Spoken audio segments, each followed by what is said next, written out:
Muy buenos días.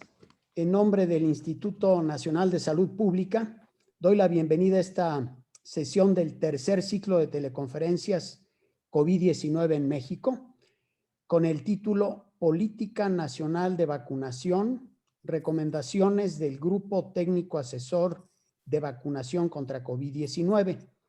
Contamos con la presencia el día de hoy de 3 miembros del Grupo Técnico Asesor de Vacunación COVID-19.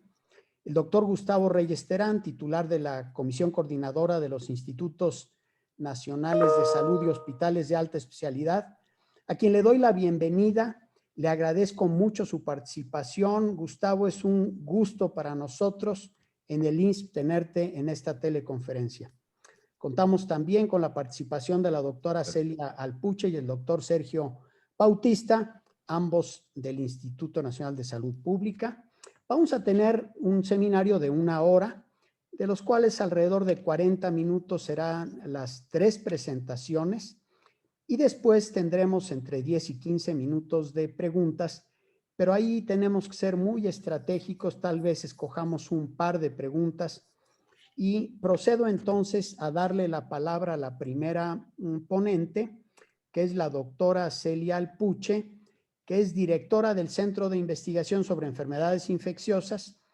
Celia es médico pediatra, especialista en enfermedades infecciosas, con doctorado en ciencias médicas en el área de microbiología y postdoctorado en Massachusetts General Hospital, unidad de enfermedades infecciosas, y en la Escuela de Medicina de Harvard. Y además es la coordinadora del Grupo Técnico Asesor de Vacunación COVID-19. Ella nos hablará de qué es el Grupo Técnico Asesor de Vacunación, qué funciones tiene y quiénes lo conforman. Adelante, Celia, por favor. Muchas gracias, doctor Rivera. Muy buenos días a todos. Muchas gracias al Instituto Nacional de Salud Pública por darnos un espacio al Grupo Técnico Asesor de Vacunación para presentar el trabajo que hemos estado realizando. Bueno, a mí me toca platicar un poco de qué es el Grupo Técnico Asesor de Vacunación de México, qué funciones tiene y quiénes lo conforman. Y para eso quiero iniciar mencionando el esquema que tiene la Organización Mundial de la Salud dentro de su marco consultivo sobre políticas de inmunización. Y la base de este marco consultivo y está en un comité de asesoramiento técnico, está dentro de los comités de asesoramiento técnico de la Organización Mundial de la Salud, porque no tiene todo el personal de base suficiente para poder hacer todos estos análisis. Entonces, se ayuda de expertos en el mundo. La mayoría pertenecen a los Estados miembros en los diferentes técnicos y dentro de esto se encuentra el Grupo Asesor Estratégico de Expertos conocido como SAGE, que es por las siglas en inglés sobre inmunizaciones. Y esto lo hace para tener análisis y orientación técnica, tener lineamientos, manuales, etcétera, estandarizados, investigación global con cierta armonía y en este caso en el diseño de vacunas. Entonces, lo que hace el SAGE es recomendaciones y estrategias de política global, apoyar los desafíos regionales, nacionales e incorporarlos a estas recomendaciones. Estas recomendaciones van al director general de la Organización Mundial de la Salud, quienes con su equipo completo, al secretariado de todo esto, lo analizan junto con todos los expertos y ya los pasan como a una política pública global, una recomendación de política pública global. Y esto predominantemente alimenta a lo que se llaman los grupos asesores técnicos regionales sobre inmunizaciones, RITAC, por las siglas en inglés. Entonces lo que hacen es lo que hace el SAGE, pero adecuarlo hacia la región de América, región de Asia-Pacífico, etcétera, de las diferentes regiones de la Organización Mundial de la Salud. Y esto además pasa a lo que son los grupos nacionales técnicos asesores sobre inmunizaciones que por las siglas se conocen como NITACs. Entonces, hay una política internacional a la cual se ha adherido México y si ustedes ven cuáles son las interacciones principales de este grupo técnico asesor, pues está con la Secretaría de la OMS hacia el director general, todo lo que tiene interacciones inclusive con la industria misma de vacunas y otras partes interesadas, con otros comités de la OMS, como el de investigación y desarrollo, como el de seguridad de medicamentos, vacunas y otros dispositivos de diagnóstico, etcétera. Entonces, todo esto tiene una pirámide a nivel internacional precisamente para que tengan procesos de trabajo bien establecidos, es muy transparente todo el proceso, cómo se eligen a los miembros, y también se nutre de grupos de trabajo especializados que se van seleccionando de acuerdo a las necesidades. En este caso, hay grupos de trabajos dedicados a vacunación COVID en diferentes áreas, modelaje, salud pública, búsqueda de toda la información de característica de las vacunas, etcétera. O sea, cada uno de estos es muy importante. Entonces, México pertenece, ustedes pueden ver este mapa desde ya hace muchos años, particularmente ya en este siglo, está totalmente instaurado en México lo que es el Grupo Técnico Asesor de Inmunizaciones o vacunación o inmunizaciones, y cumple con todos los requisitos de la Organización Mundial de la Salud, y por eso está en azul. Dependiendo de este grupo técnico de asesor, en este caso, la Secretaría de Salud invita a formarse un grupo técnico asesor especial para COVID-19, y esto fue en julio de 2020. Existen miembros ya establecidos dentro del grupo técnico asesor de vacunación o inmunizaciones general, y entonces lo que se definió es tomar una base de estas gentes que son permanentes del grupo técnico de inmunizaciones adecuados para el tema, y esto aumentarlo con las diferentes disciplinas que se requieren para una situación tan especial como es la vacunación COVID-19. Entonces, por esto se estableció este grupo técnico asesor tratando de cuidar de una manera muy característica, como les decía, las diferentes disciplinas, epidemiología, inmunología, virología, enfermedades infecciosas, estrategias de vacunación, conocimiento sobre planes de vacunación mundiales. La gran mayoría hay sociología, equidad, ética, economía de la salud, o sea, diferentes aspectos y disciplinas que se fueron agregando a todo este grupo. Y en este listado ustedes pueden ver las personas que pertenecen a este grupo técnico asesor de vacunación COVID-19. Es todos en algún momento. En azul están los miembros base de todas las inmunizaciones, los que se han agregado por su conocimiento y experiencia en el tema, y algunas personas se agregaron después, sobre todo porque tienen mucha experiencia en estrategias de distribución y de programas ya operativos de vacunación, y el retiro de una persona dentro del grupo por decisión personal.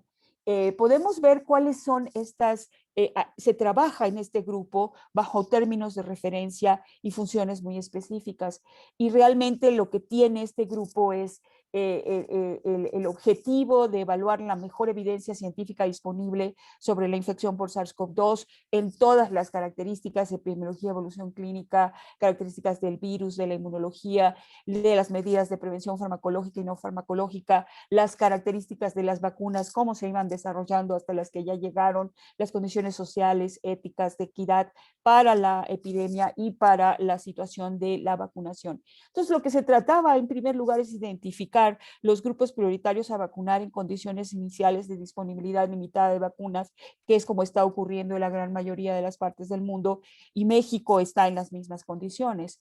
Y esto es en las diferentes etapas de la vacunación. Además, se debe de garantizar el acceso equitativo a la vacunación, aspectos sobre seguridad y eficacia de estas vacunas, ver cómo se está llevando a cabo la vigilancia de seguridad posterior a la introducción de la vacunación para orientar las acciones que tenga la Secretaría de Salud, asesorar sobre la estrategia integral de la implementación de vacuna y dar seguimiento a las actualizaciones e información sobre las vacunas registradas para uso en población mexicana de una manera continua. O sea, y esto es nada más lo más relevante. Las reglas básicas de operación del GETAF es que las opiniones emitidas emitidas, así como los documentos finales generales, son de carácter independiente y no dictadas por autoridades mexicanas de salud federales o locales, que las opiniones emitidas por los miembros son a título personal y no institucional a la que pertenecen una vez que han sido seleccionados por su experiencia personal en el tema y no están representando a sus instituciones.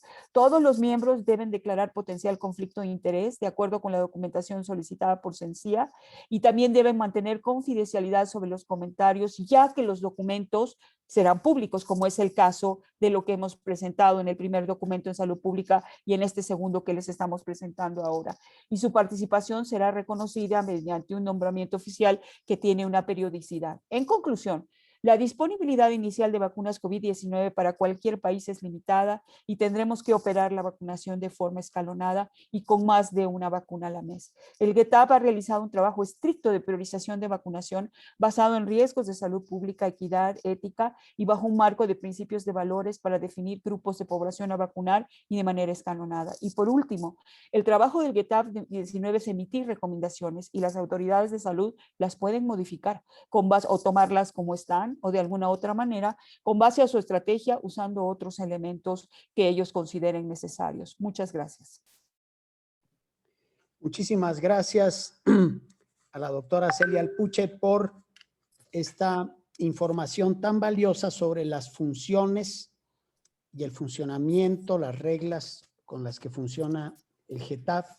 Y ahora le voy a dar la palabra al doctor Gustavo Reyes Terán, quien, como dije antes, es el titular de la Comisión Coordinadora de los Institutos Nacionales de Salud y Hospitales de Alta Especialidad. Es médico cirujano por la Universidad Nacional Autónoma de México, maestro en salud pública por el Instituto Nacional de Salud Pública. ¿Ya vieron? Estamos muy orgullosos de eso.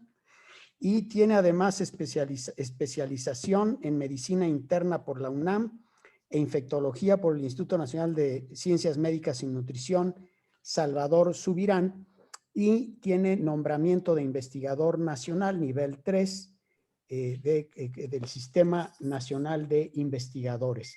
Y nos hablará de recomendaciones generales emitidas por el GETAB hasta el momento. Adelante, Gustavo. Gracias, doctor Juan Rivera, y gracias también a la doctora Celia Alpuche por la invitación a compartir este podium virtual con tan distinguidas personas y colegas.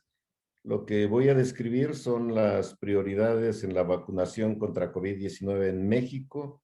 Como estas prioridades son el resultado de la actualización del análisis del Grupo Técnico Asesor en Vacunación versus COVID-19 y las recomendaciones que resultaron de ese análisis, las relevantes generadas particularmente en algunos subgrupos fundamentales que son los que voy a describir enseguida. ¿Me pasan la que sigue, por favor? El primer subgrupo poblacional es el personal de salud,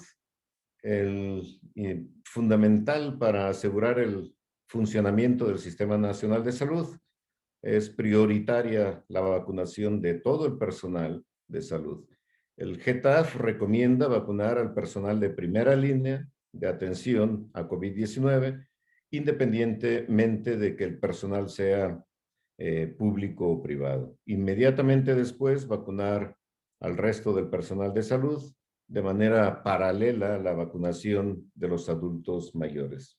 La siguiente, por favor. El otro subgrupo es las mujeres embarazadas. La recomendación ahora es atribuible a las 4 vacunas en uso, incluyendo AstraZeneca, Sputnik V y Sinovac, que son las que no estaban consideradas en el primer análisis.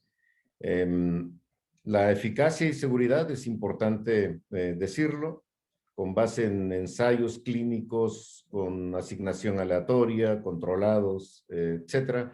Es limitada o ausente aún en ese subgrupo, teóricamente. Sin embargo, no habría riesgo para la mujer embarazada o el feto, tanto en las plataformas que utilizan de las vacunas que utilizan RNA mensajero o vectores como adenovirus no replicantes o las vacunas inactivadas, con virus inactivados.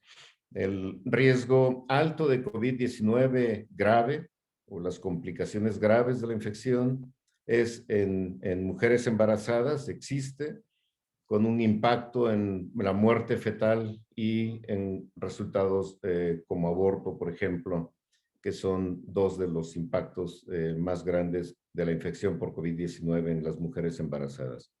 La decisión de vacunación debe evaluar la relación riesgo-beneficio específica informada por su médica o médico tratante.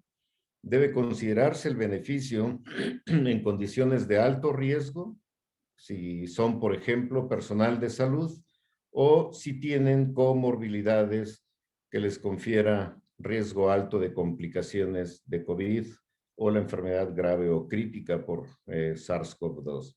Después de la consejería, la mujer embarazada debe de tomar la decisión por ella misma.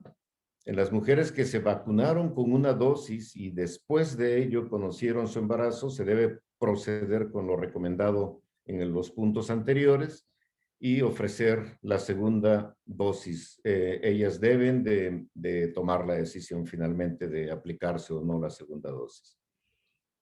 Otro grupo es el de mujeres u otro subgrupo es el de las mujeres lactantes.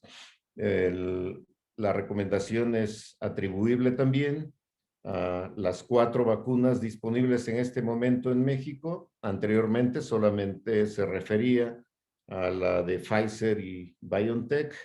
Actualmente se incluye la de AstraZeneca, la Sputnik V y Sinovac. El GETAF considera que no hay razones ni tampoco evidencia científica que sugieran que estas vacunas deben contraindicarse en las mujeres en etapas de la lactancia. Por ello, recomienda que la vacuna esté disponible sin restricciones para las mujeres que en el momento de la vacunación estén en esa etapa. Siguiente. Muy bien, adultos mayores forman otra parte importante, otro subgrupo importante y fundamental, debido a que son los que tienen las peores consecuencias de la infección por SARS-CoV-2. La recomendación inicial fue para las vacunas de Pfizer y de AstraZeneca. Actualmente también se extiende para Sputnik y Sinovac, en particular esta última vacuna. Hay todavía más limitada información de su uso en adultos mayores. El GETAF recomienda su uso en personas de 18 años y más, incluyendo a los adultos mayores. La evidencia de esto, el fundamento de esta recomendación del GETAF es la información disponible hasta ahora y también las recomendaciones de la Organización Mundial de la Salud. Se reconoce que la evidencia de eficacia en adultos mayores es limitada, particularmente en la vacuna Sinovac, pero el riesgo de enfermedad grave en esta subpoblación o esta población por COVID-19 es muy alto y hay evidencia en estudios de fase 2 sobre todo, ensayos clínicos en fase 2 de que existe una buena respuesta inmune a la vacunación, inducida por la vacunación, y también de que las vacunas son seguras. Siguiente.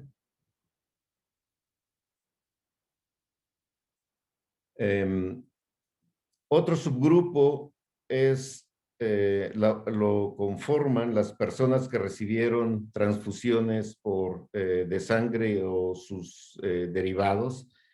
Esta recomendación también es ahora para las 4 vacunas en uso. Inicialmente era solamente para la de Pfizer. Ahora incluye las otras 3. El GETAF analiza la información disponible. Esto fue una petición del Centro Nacional de Transfusión Sanguínea sobre vacunación en personas que han recibido transfusiones de distintos tipos de hemoderivados.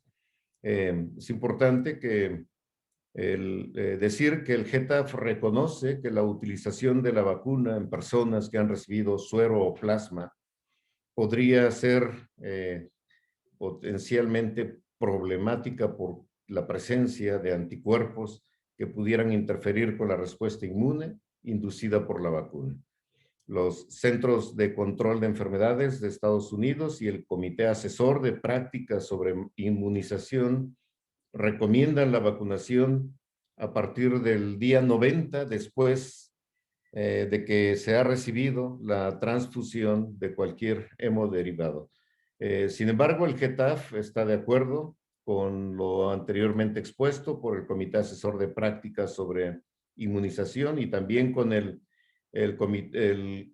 Centro Nacional de Transfusión Sanguínea y no encuentra razones para diferir la vacunación en el caso de transfusión de glóbulos rojos, en particular el paquete eritrocitario, puesto que se asume que no lleva contenido plasmático, que es donde se encuentran los anticuerpos que podrían interferir con la respuesta inducida por la vacunación.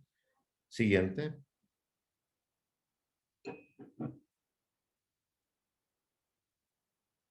El otro punto que forman parte de los avances de las recomendaciones de la prescripción y sobre todo los cambios que podría haber o la situación actual con la evidencia disponible sería el aplazamiento de la segunda dosis. Estas son las recomendaciones de prescripción. Se adoptaron las recomendaciones emitidas por el Grupo Estratégico Asesor de Vacunación de la Organización Mundial de la Salud. Hasta ahora, ese grupo de la OMS no ha emitido recomendaciones de prescripción sobre Sputnik V y Sinovac, por lo que el GETAF recomienda apegarse a las indicaciones de COFEPRIS en su registro para el uso y autorización para uso de emergencia de estas dos vacunas. Siguiente. En cuanto a las vacunas de Pfizer y de AstraZeneca, es importante decir lo siguiente: la segunda dosis de la vacuna de Pfizer podría darse de 3 a 6 semanas y la segunda dosis de la vacuna de AstraZeneca y Universidad de Oxford podría darse de 8 a 12 semanas. Es importante reconocer que estas recomendaciones podrían modificarse cuando se disponga de datos adicionales. Los ajustes a los intervalos de dosis no deben afectar la probabilidad de recibir la segunda dosis. No hay evidencia suficiente hasta el momento para recomendar una sola dosis en esas dos vacunas, ni tampoco en las dos anteriores mencionadas. El GETAF recomienda que la segunda dosis sea con la misma vacuna y estará atento a lo que vaya resultando de los ensayos clínicos que ya comenzaron sobre la posibilidad de intercambiar vacuna, y esos resultados se espera que aparezcan en las siguientes semanas o muy pocos meses. Siguiente. En cuanto a las recomendaciones del Grupo Técnico Asesor sobre acciones de las instituciones para fortalecer la vacunación, quizá uno de los puntos más importantes es la vigilancia genómica del virus. Se recomendó desarrollar un modelo de vigilancia virológica y genómica de SARS-CoV-2, tanto a nivel nacional y compartiendo con sobre todo con una o dos plataformas internacionales que están recopilando la información a nivel mundial. El modelo, es importante, debe contar con un muestreo apropiado. Los objetivos serían identificar la emergencia y la dispersión de las variantes de preocupación y las de interés y su impacto en la dinámica epidémica y los efectos sobre la eficacia de la vacunación. Se consideró que se debe continuar con el programa de vacunación de forma independiente de la reciente identificación en México de varios casos de infección por COVID-19 causados por la variante conocida como la del Reino Unido, UK, variante de preocupación o VOC2 02012, diagonal 01, más conocida como la B117 o la B117, también conocida como la variante del Reino Unido, y más recientemente de un caso de la variante identificada primeramente en Brasil, también conocida como la variante P1 son dos de las 3 variantes de preocupación actualmente en todo el mundo. Finalmente, se recomiendan estudios de vigilancia de la efectividad y la seguridad de la vacunación, incluyendo sobre estas posibles variantes del virus posterior a la introducción de vacunación COVID-19 poblacional en México. Es importante decir en algunos estados de los Estados Unidos, sobre todo la variante 117, que ha demostrado tener una mayor capacidad de transmisión, probablemente mayor aptitud de replicación, y también 2 estudios recientes, muy recientes, uno ayer y otro hace 2 o 3 días, sugieren que podrían tener una mayor letalidad, aunque esto todavía no se acepta como una generalización. El caso es que hay que estar atentos con esas variantes de interés, sobre todo la 117, que se encuentra ya en Estados Unidos y posiblemente también en México. En cuanto a los avances de recomendaciones sobre prescripción y diferimiento de segunda dosis también, el Comité Independiente de Monitoreo de Seguridad a través de análisis de los eventos supuestamente atribuidos a la vacunación e inmunización, se recomendó formar un comité independiente que pueda evaluar los eventos supuestamente atribuidos a la vacunación versus COVID de manera integrada junto con la Dirección General de Epidemiología, el CENSIA, el Centro Nacional de Atención a la Salud de la Infancia y la Adolescencia, y la COFEPRIS, particularmente en su área de farmacovigilancia. El GETAF puede aportar integrantes para este comité, de hecho los aporta, pero se requieren perfiles específicos, incluyendo expertos clínicos en estadística, expertos en estadística y también en análisis de base de datos y de datos poblacionales en particular. Esta información es relevante, dada la aprobación para el uso de emergencia de todas las vacunas actualmente disponibles, 5 en total, el escaso tiempo de seguimiento que tienen las personas vacunadas en los ensayos clínicos fase 3 y la dificultad de evidenciar efectos adversos raros en el grupo relativamente pequeño de sujetos de personas estudiadas, mismas que solo podrían ser detectadas al aplicar cientos de miles o millones de vacunas, de dosis de estas vacunas, como ya está ocurriendo. Este comité nacional de expertos que evalúa los SAVIs graves en particular está ya en función desde hace varias semanas. En cuanto al fortalecimiento del documento de política nacional de vacunación, el GETAF recomienda ampliar el documento existente sobre la política nacional para generar un documento detallado de la Estrategia Nacional de Vacunación. Este documento debe incluir los esquemas de priorización y sus justificaciones y los elementos considerados para el acceso y la distribución específica de estas vacunas, sobre todo estos puntos, la población específica consecutiva, los calendarios de llegada de la o las vacunas, la estrategia de acceso, los centros específicos por ciudades, las estrategias para la identificación, la invitación y el acceso de las personas para la vacunación, el registro y el seguimiento. Para apoyar este esfuerzo, el grupo técnico asesor ha proporcionado un listado detallado de componentes que debería contener ese documento. Siguiente. Me parece que es la última.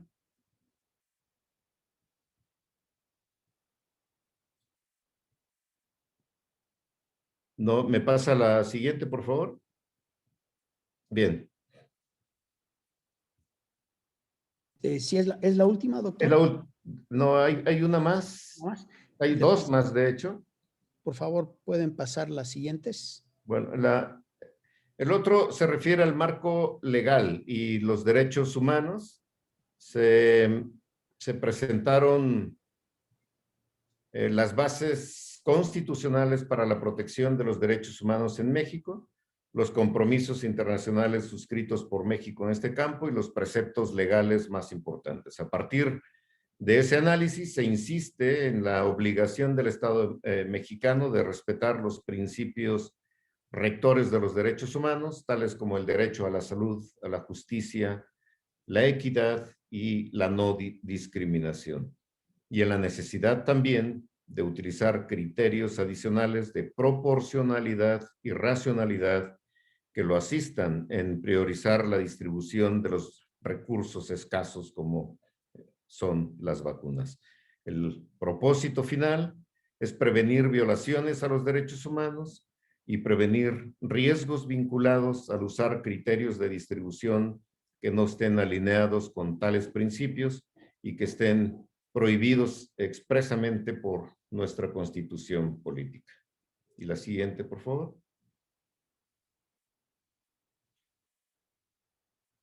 Bien, más sobre las acciones institucionales para fortalecer la vacunación, es considerar en los planes operativos el rechazo a la vacunación que ocurre aproximadamente en un 30% de la población y desarrollar una campaña de vacunación para incentivar la aceptación de vacunación con foco en esa población en particular.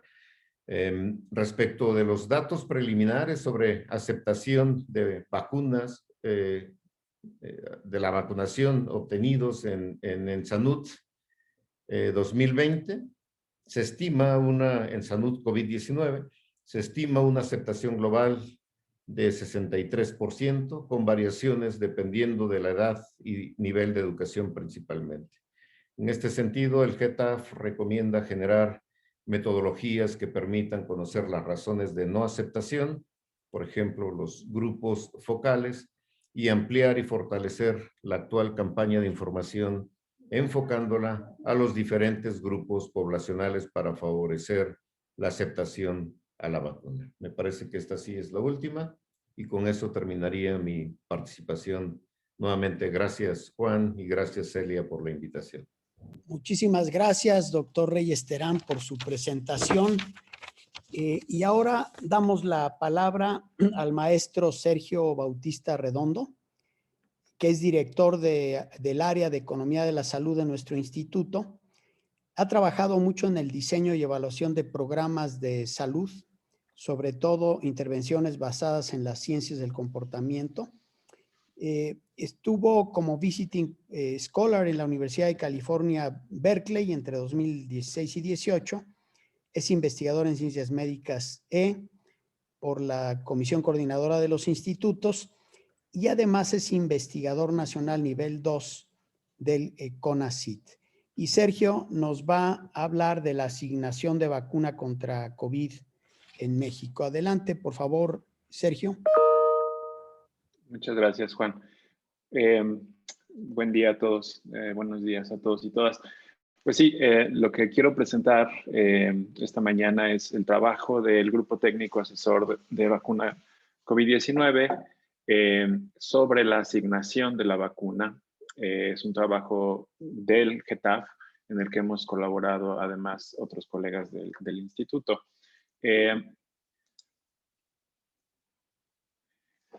A más de un año de que la Organización Mundial de la Salud declaró la emergencia de salud pública por COVID, más de 2.6 millones de personas han muerto en todo el mundo. Y en esta gráfica vemos el promedio de muertes diarias en el último año, desde marzo de 2020 a marzo de 2021, y cómo se distribuyen todas estas muertes en todo el mundo.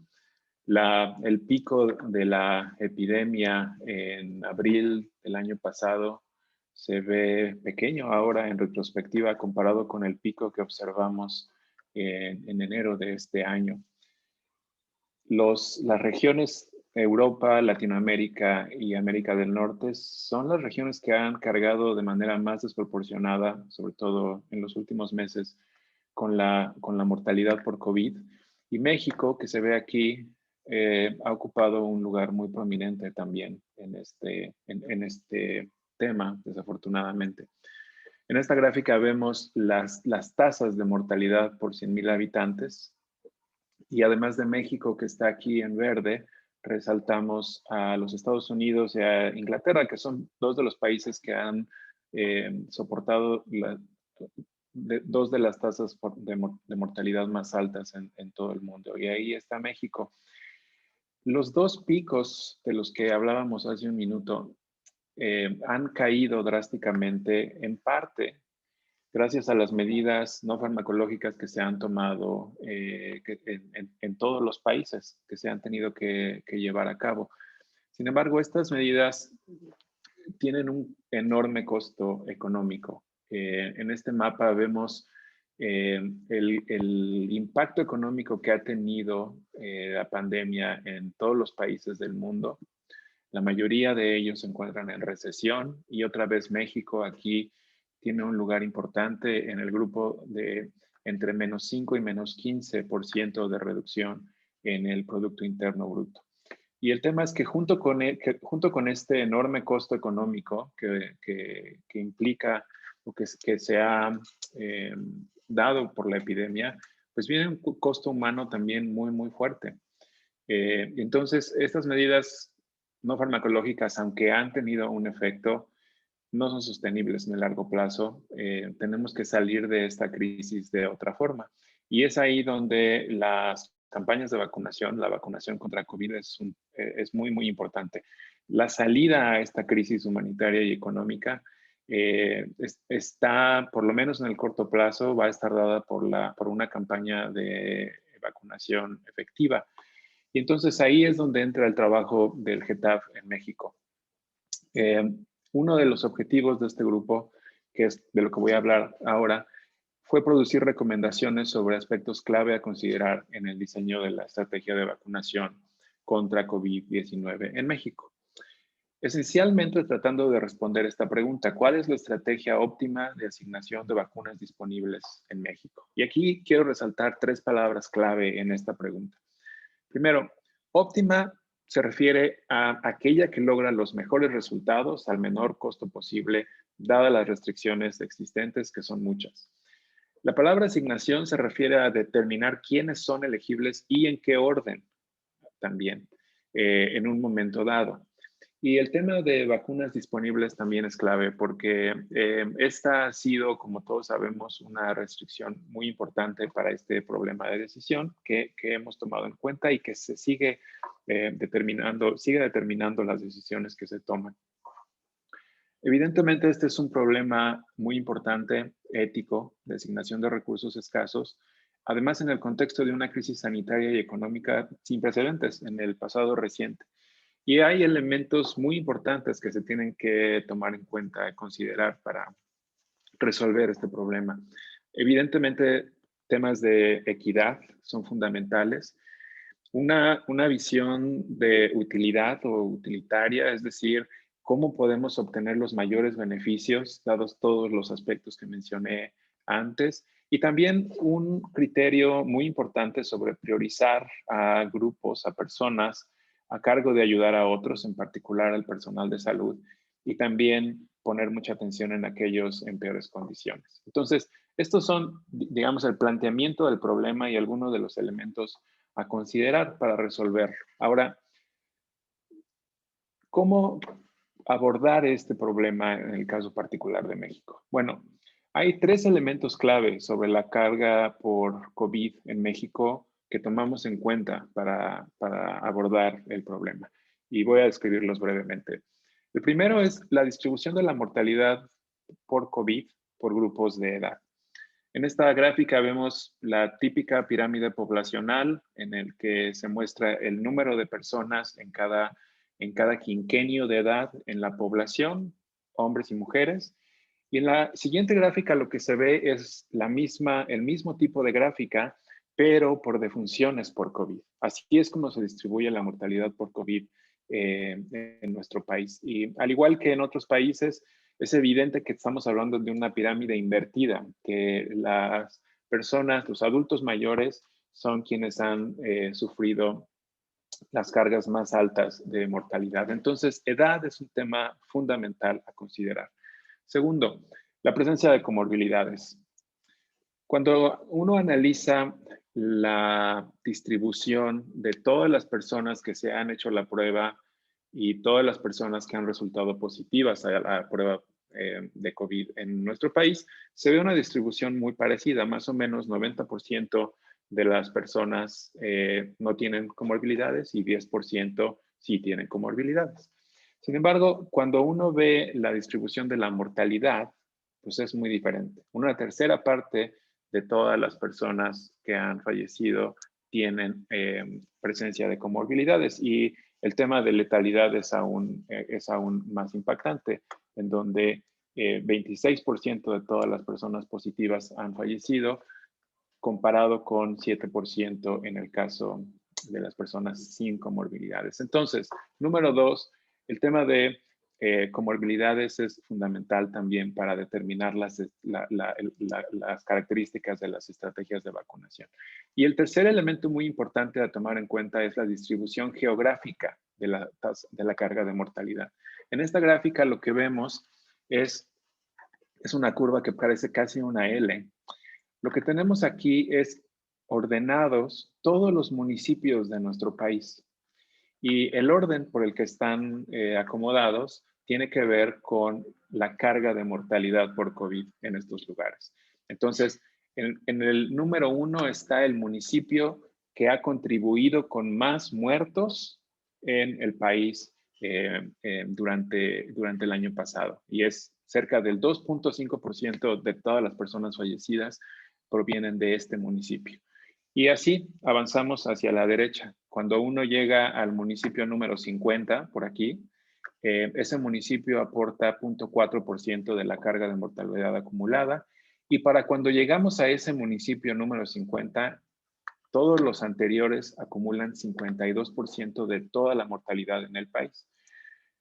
En el municipio 272 contribuye 0.5% a la carga, y para este momento en la distribución ya llegamos al 85% de la mortalidad total.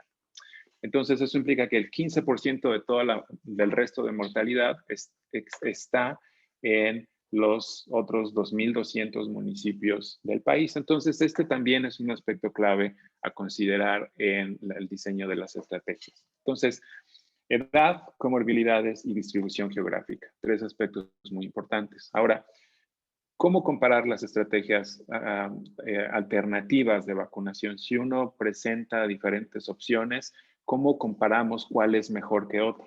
Bueno, pensamos que un marco en el que comparáramos beneficios acumulados contra cobertura de vacunación en la población podría ser muy alto. Y desde muy temprano, y creo a nivel internacional, se llegó al consenso de que el beneficio que estábamos buscando con las campañas de vacunación era evitar mortalidad, reducir la mortalidad por COVID. Entonces, si definimos como beneficio las muertes evitadas, entonces podemos analizar diferentes estrategias en este marco. Sabemos que si llegamos al 100% de cobertura, pues ahí es donde evitamos el mayor número posible de muertes hacia adelante, y es el objetivo hacia el que hay que llegar.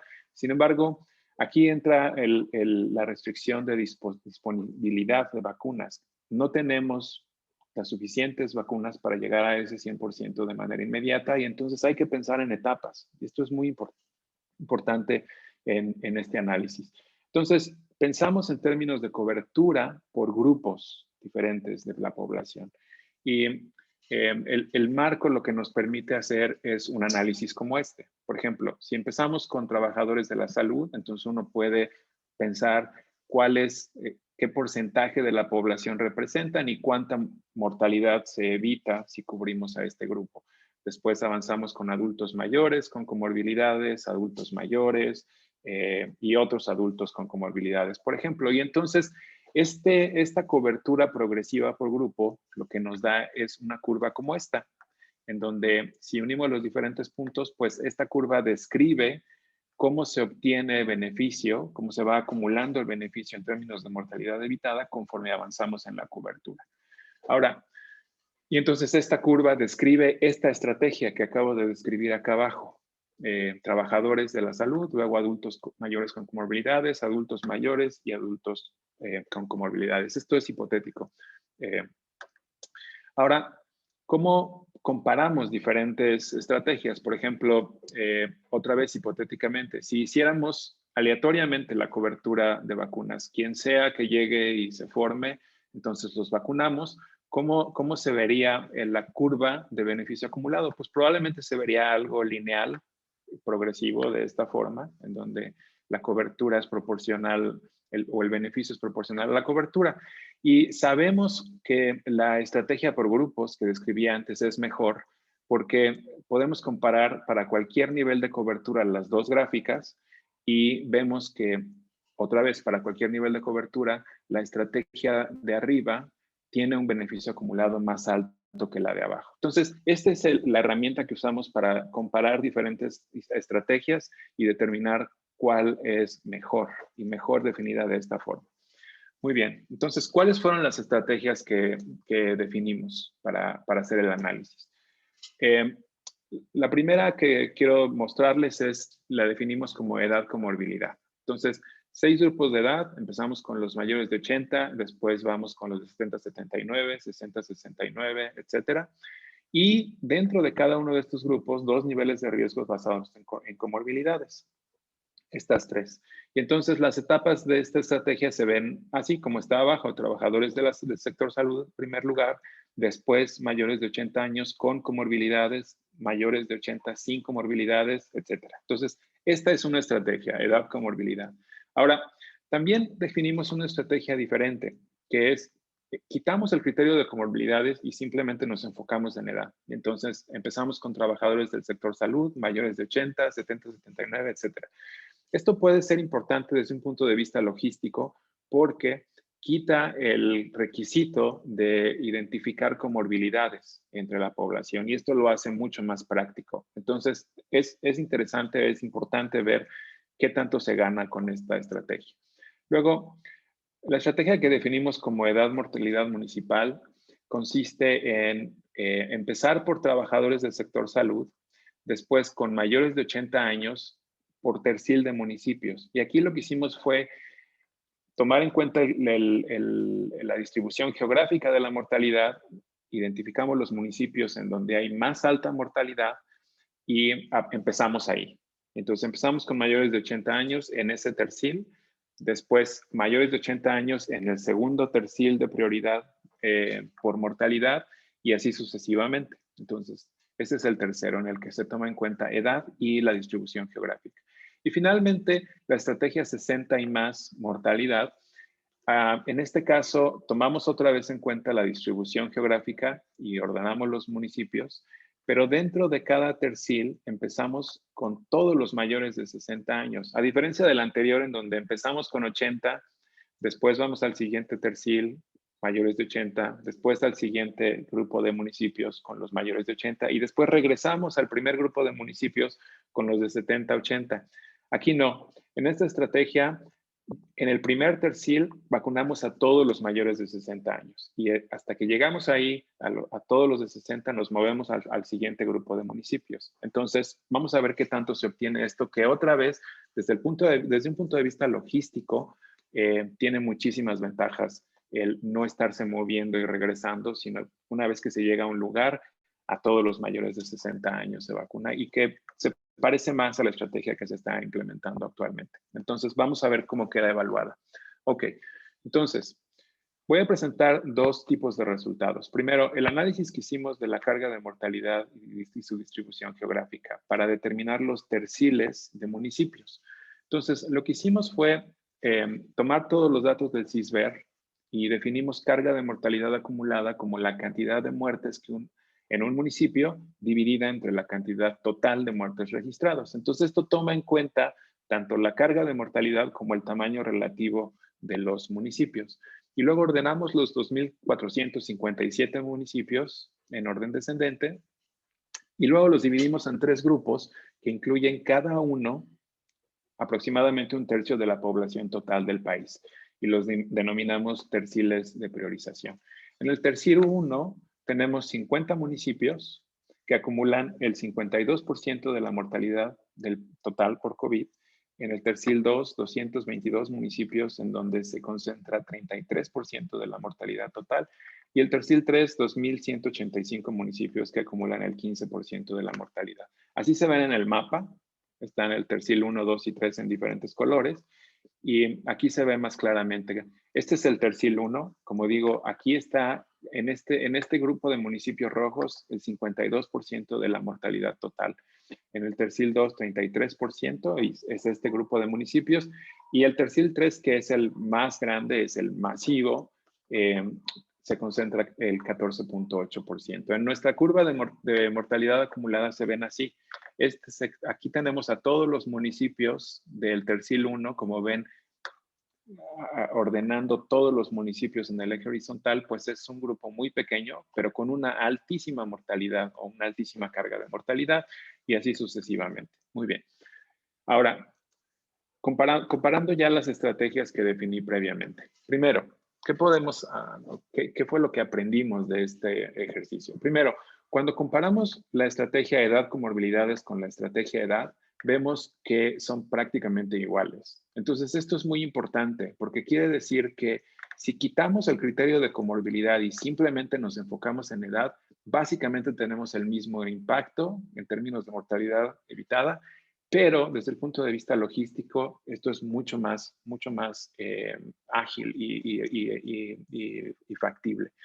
Número 2, cuando comparamos la estrategia edad comorbilidades con la estrategia edad mortalidad municipal, que es, como dije, cuando empezamos por grupos de edad, pero iniciamos en donde hay más alta concentración de mortalidad, pues otra vez hay una ganancia relativa con la estrategia focalizada geográficamente, que se ve en estas zonas, particularmente alrededor del 20% de cobertura es donde tiene un impacto más alto.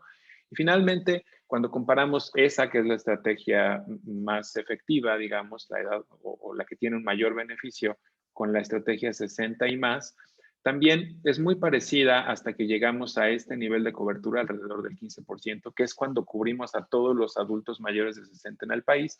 Y después, pues sí está muy por abajo la estrategia 60 y más, porque a partir de ahí se avanza, digamos, de forma general con el resto de la población.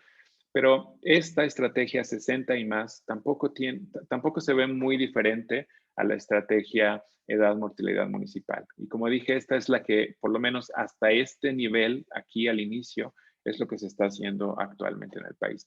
Comparamos muchas otras estrategias en las que, por ejemplo, tomamos en cuenta aspectos de ruralidad, pero las que acabo de describir previamente son las que salen, pues digamos, mejores, con las que se obtiene mayores beneficios. Creo que voy a saltarme el análisis. También analizamos la velocidad y la aceptabilidad de la vacuna y voy a resumir esos resultados aquí. Entonces, primero, respecto a este ejercicio específico, la focalización de la vacunación, las recomendaciones del GETAP fundamentalmente fueron empezar por personal de salud, después adultos mayores de 60, de preferencia en orden descendente de acuerdo a ciudad, y en los municipios más afectados por la mortalidad acumulada para iniciar la estrategia. Entonces, dada la concentración geográfica que analizamos, pues la recomendación básicamente implicaba que en una primera fase la campaña de vacunación estaría concentrada geográficamente en pocos municipios, pero que también tienen la mejor red de infraestructura y acceso. Esto no lo mostré, pero también lo analizamos, y con un altísimo impacto epidemiológico. En la segunda fase, aún relativamente pequeña, logísticamente conveniente por eso, pero con un impacto también potencialmente bueno. Y la tercera fase sí, masiva, pero ya con el aprendizaje de las dos anteriores. Y los otros dos aspectos que analizamos son, de acuerdo con la ENSANUD, como lo mencionó antes el doctor Reyes Terán, la aceptabilidad de la vacuna es relativamente bajo. 63% dijeron que sí planeaban vacunarse y 72% si contamos a los indecisos, lo que implica que es importante hacer una campaña de comunicación al respecto. Y el impacto de la velocidad de la campaña, que también fue un aspecto que analizamos mucho en el grupo, es un factor clave. la máxima velocidad posible, es decir, aquella velocidad en la que nos acabamos todas las vacunas disponibles, permitiría evitar hasta el 74% de la mortalidad del próximo año. Y mientras más rápida es la campaña de vacunación, más mortalidad se puede evitar y viceversa. Entonces es un parámetro muy, muy importante. Quiero terminar nada más mencionando que todo lo que presentamos aquí está resumido en 2 artículos en Salud Pública de México. En el primero se hizo la priorización inicial y el segundo, que está en diseminación rápida también en Salud Pública de México, hicimos la actualización en donde mostramos todos los análisis adicionales, lo de velocidad, lo de aceptabilidad y otros aspectos que mencionó hoy también el doctor Reyestera. Muchas gracias. Muchas gracias al doctor Sergio Bautista. Y veo que la doctora Celia Alpuche ha sido muy eficiente en responder, ha respondido 8 de 13 preguntas que nos han hecho, pero voy a hacer algunas que no han sido todavía respondidas. Una de ellas, y a lo mejor le preguntaría yo al doctor Reyes Terán si nos pudiera él dar su opinión, es cómo mejorar la estrategia de comunicación oficial para difundir a nuestra población la importancia, seguridad, disponibilidad y aplicación de las vacunas. Y sobre todo, dice, con el fin de combatir la desinformación, tergiversación propiciada desde medios tradicionales de información, grupos con fines políticos o grupos antivacunas. Y 2, disminuir la preocupación por subgrupos poblacionales que aún no las han recibido, por ejemplo, personal médico. Entonces, no sé, Gustavo, si tuvieras algún comentario sobre esta pregunta. Sí, gracias, Juan.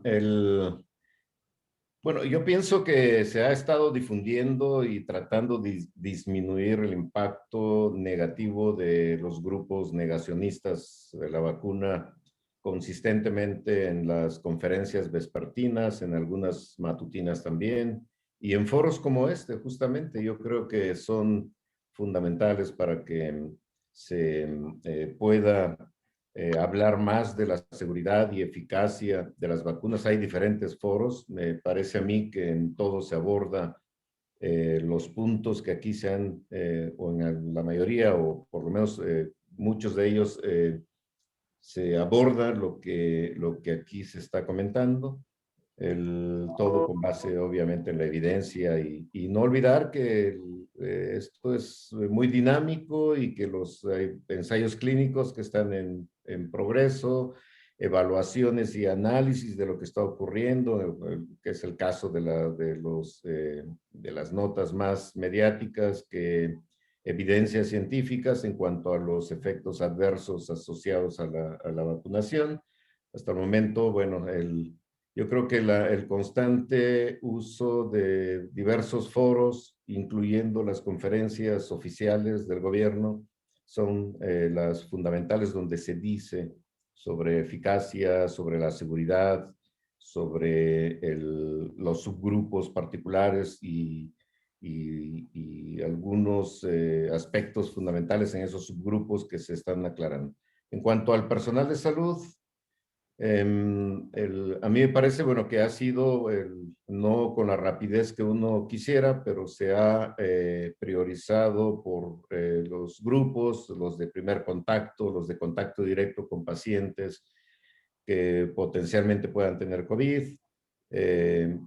Y sé que actualmente ya existe paralelamente, como lo expuse, a la vacunación en adultos, en personas adultas mayores, la cobertura poco a poco al resto del personal de salud.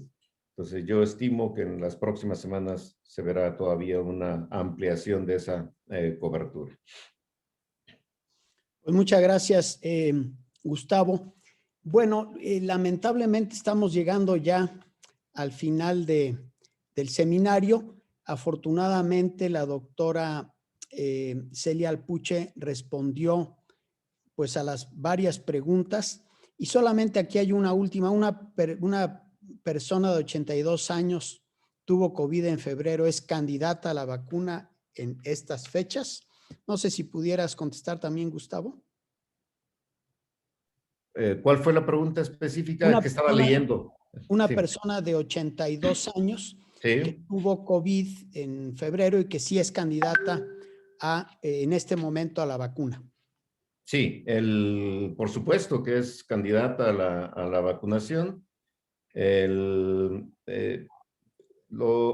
criterio para que pueda recibir la primera dosis de vacunación en una persona que ha tenido COVID es que se encuentre actualmente ya libre de síntomas, que haya superado clínicamente a la infección por SARS-CoV-2 y que haya pasado, eso ocurre aproximadamente entre 10 días, 14 días, en lo que se podría aplicar la primera dosis de la vacunación. Hay Gracias. quienes sugieren que habría que esperar Sí. 3 meses, o sea, 90 días, ¿no? El doctor Fauci, por ejemplo, sugiere esto.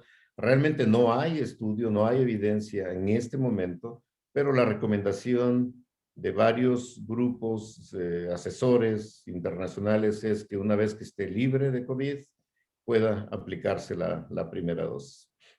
Gracias. Y tal vez a Sergio Bautista una última pregunta. Ya estamos sobre el tiempo. Por ahí hay más de una pregunta, un poco inquietud sobre la razón por la que se ha estado aplicando la vacuna en municipios no tan poblados, algunos de ellos aledaños a ciudades, más que en las propias ciudades. Bueno, aquí obviamente esta es una pregunta más para las autoridades.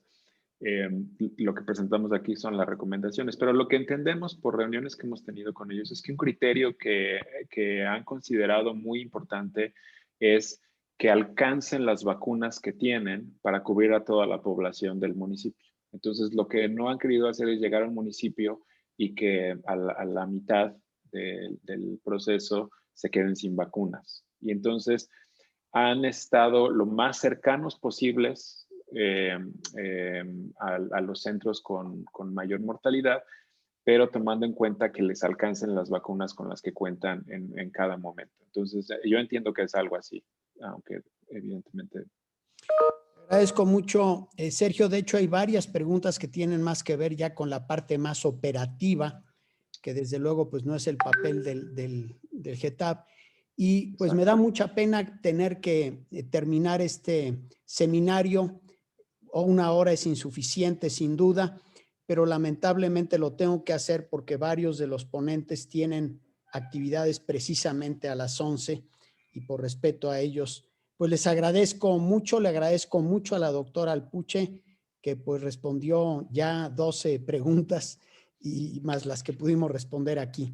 Muchísimas gracias a todas y todos y los espero en la siguiente teleconferencia de nuestro tercer ciclo COVID del Instituto. Muchas gracias. Hasta luego. Gracias.